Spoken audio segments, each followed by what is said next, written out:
101. So this time of year and also in the fall, our horses are shedding really badly. So the first tool that we had is called a shedding blade, and I'll introduce you to the tools first, and then we'll go over what they're used.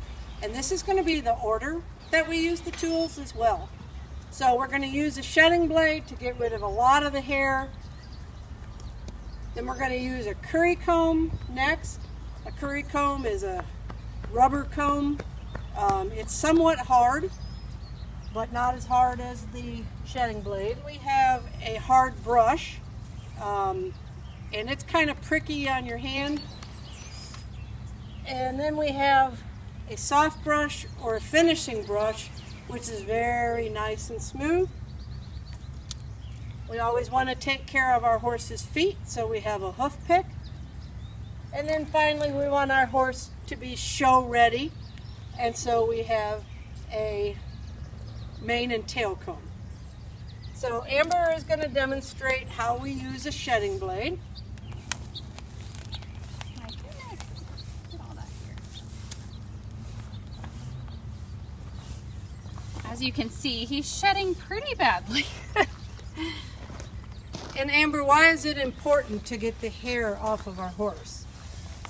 Well, when you tack them up, when they're shedding like this, a lot of times that hair mats up, and it's already getting hot outside, and for a horse that hasn't been shed out to get a lot of exercise in this heat, this makes them even more hot. So we want to make sure we shed them out really good so we can help keep them cool and keep them comfortable under their tack. So definitely anytime we work with a horse, we want to be safe. Ruger is cross-tied, which means he can't go any more forward, and he's tied by both sides of his halter. When we go in with the horse, we want to make sure that we lift the rope up and go under and maintain a safe distance. One to come to the other side, we're going to come out and go in front as opposed to behind, because as you can see, there's not a whole lot of distance between the back end of this horse and the rail. So we try to stay away from his hind end as much as we can. If we do need to go, we want to make sure he knows where we are. So that is why my hand is on him. And also I tend to talk a lot, which is a good thing with the horse, because then he knows where I'm at all times. Okay, so we've got our horse partially shedded out, which I'm sure you can see the difference on the ground from when we started to now we have a half a horse on the ground. So our next tool is what we call the curry comb or rubber comb. So it is flexible, however, it's pretty hard still. So a curry comb is done in a circular motion. It's the only brush that we will use in a circular motion. It is designed to lift the dirt up out of the coat. So when we curry a horse, we don't want to do anywhere where he doesn't have a little bit of cushioning. So we don't want to do like on his legs, because this is very little muscle. There's a lot of ligaments and bone and whatever in here. But where he's a little fluffy, that's where we want to curry. So Amber's going to demonstrate how we use a curry comb. Once a horse is shed out, it's then more beneficial to just use the curry comb as opposed to using a shedding blade and then a curry. And one thing to keep in mind, during the spring and the fall, during shedding season, never wear chapstick to a barn. Okay, so we've got our horse curried, and as you can see, it brought more hair up off the horse. So now we need to get rid of that hair as well. So the hard brush is the next tool, and again, it is hard bristled. It's kind of pokey feeling. So same with the curry comb. We don't want to do down where there's not some cushioning on our horse. The hard brush is done in a flicking motion, and that will get rid of the hair that and dirt that we brought up with the curry comb. So When we're using grooming tools, I don't know if you noticed, but we always want to go top to bottom, front to back on our horse. And the reason why we're doing that is we're going the way the horse's hair naturally goes. There's one spot back here, his ticklish spot, that actually the hair grows up instead of top to bottom, front to back. So Amber is going to use the hard brush next.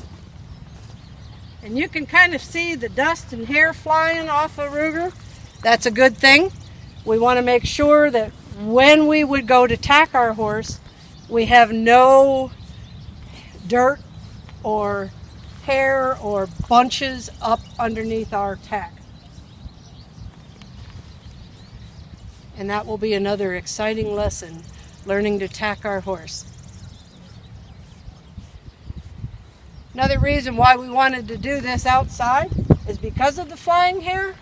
And again, you don't want to wear chapstick. All right, so our next tool is what we call a soft brush or a finishing brush. This brush is used in long strokes, again, top to bottom, front to back. This is going to smooth the hair down, so we definitely want to go with the direction of the hair. Now, since it's nice and soft, this is also one of the few brushes we want to use on our horse's face and legs. When we do legs, we want to go outside of the near leg, inside of the far, outside of the near, inside of the far, so that when we turn around and do the other side of the horse and we do the outside and inside, we have both sides of our horse's legs finished. We do use some of the same brushes on different horses in our herd. Our herd is healthy, so we can do that. If, however, you're at a facility that maybe your horse has a condition, what's called rain rot, or some other communicable fungus, you want to either make sure that you're disinfecting your brushes in between every use, or get a set of brushes specific to that horse. So Amber's going to demonstrate the finishing or soft brush.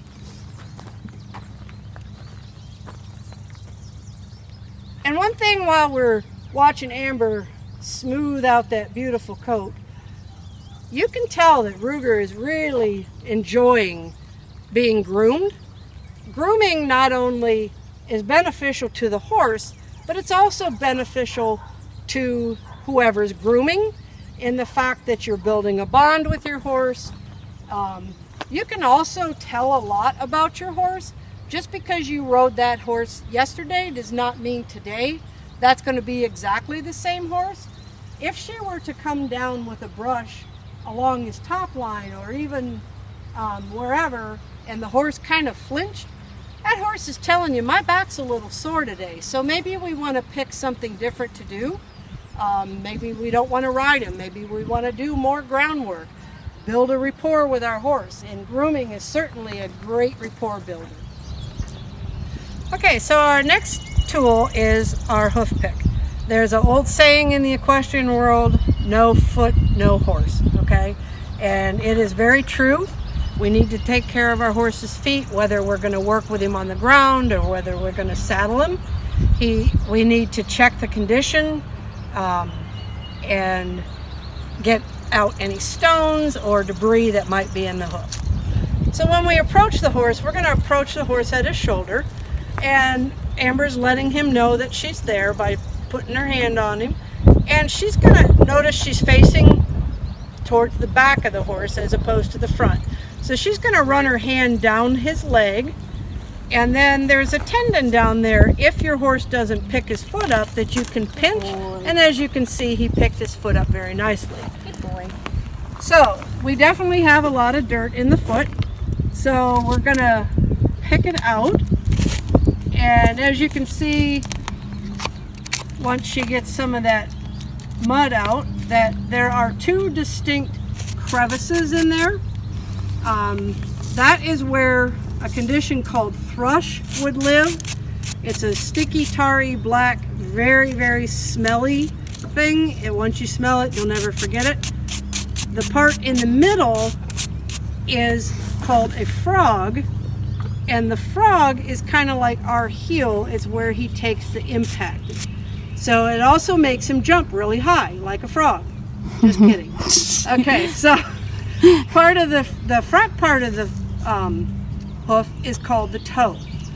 So sometimes the toe can get pretty long, and so we have a professional person called a farrier come out and will trim our horse's foot so that he doesn't trip over a long toe. Okay, so we have a couple different brushes here for the mane and tail. The one we showed you earlier, if your horse's mane is really knotted, I probably would start with that one, but if you've been keeping up on it, then I would go to the other one, or even after you get the major tangles out. And we have varying products that we can use that will aid in getting the mane nice and untangled. So when you use any kind of spray, make sure your horse has previously been desensitized to spray. Some of them, they see the bottle and they run. If you all have long hair and you take a comb and you just start from top to bottom and yank it, that don't feel good, right? Well, it doesn't for our horses either. So we want to start from the bottom, and then we want to work our way up towards the crest or the top of the mane. So as you can see, Ruger's mane isn't too badly tangled, which is great. There's a legend that the fairies come ride our horses at night, and that's the ones that are putting knots in our horse's mane. I've always requested that they unknot it, but they never do. So then we have to help our horse out. Okay, so the final thing we want to brush out is our horse's tail. Now, it wouldn't be real wise to stand right behind our horse, so we're going to take the tail and we're going to bring it across our leg, and we can use the leg as a place to brush to give it some stability. And again, we want to start from the bottom and work our way up. Okay, so now we have used all of our tools for grooming our horse. As you can see, Ruger looks really pretty right now. So that is basic grooming 101. Thank you very much, and hope you all have a great day.